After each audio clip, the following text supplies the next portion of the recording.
just like that. See? She still remembers that. I'm excited to show her how I learned to put my coat on all by myself and taking long walks, as Mark said, adventures where we would try to go farther than ever before. Around our house, we have a lake that's it's very large, many, many miles. And I told Grandma, I said, okay, let's walk around this lake. And she said, okay. And what did we walk for, 4 or 5 hours? It's a long time.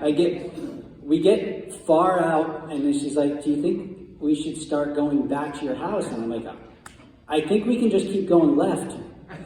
And she's like, I don't think we'll make it. So we turned around and come back, and I couldn't feel my feet because I demanded to wear cowboy boots. So I also remember that during all of these hikes, she would constantly point out things that God created. And she would say, do you hear that? Do you see that bird? Isn't that beautiful? And whenever there was a dog that would come up and come at you, she would say, you know, you have authority over that dog. Right? Whenever you're frightened. So, and talking about being frightened, we would play hide and seek at night in the yard. And she always got a kick out of hiding around a corner. And when you, as a small kid, would come around the corner, she would like, boo! She kind of still does that. And I jumped out of my socks. And I was hyperventilating and crying. And she's like, oh, I'm so sorry. But 2 Timothy 1:7. And she said it over and over and over again until I memorized it. 2 Timothy 1:7. God has not given you a spirit of fear, but of power and of love and of a sound mind. And in that same visit, sitting in the front yard of my house, and she held my head on her lap, and she'd be touching my head, and she led me to Jesus, 7 years old.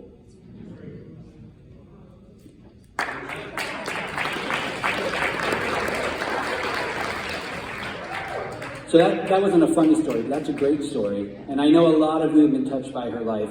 And I also remember as a young child refusing to take naps.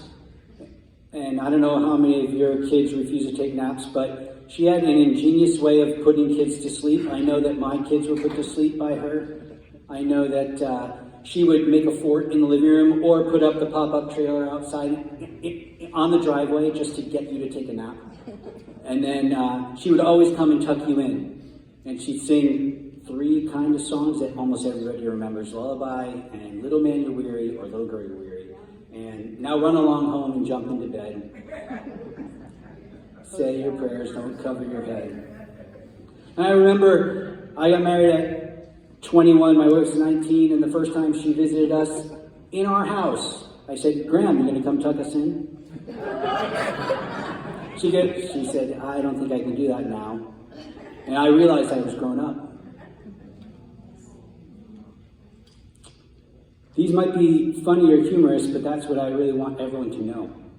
It's how Grandma shows each of us that know her to love Jesus and love others.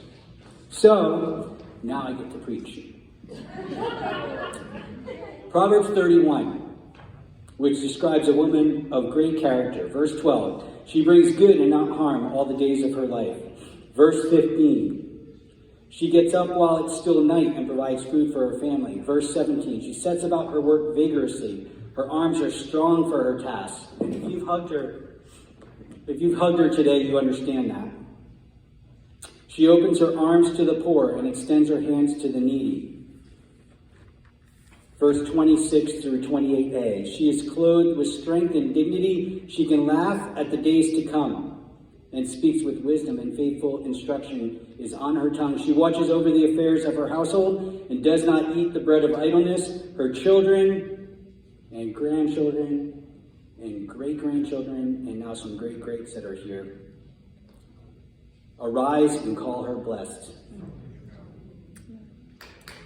Honor for... Verse 31, honor her for all her hands have done. Today on her 100th birthday, we honor you.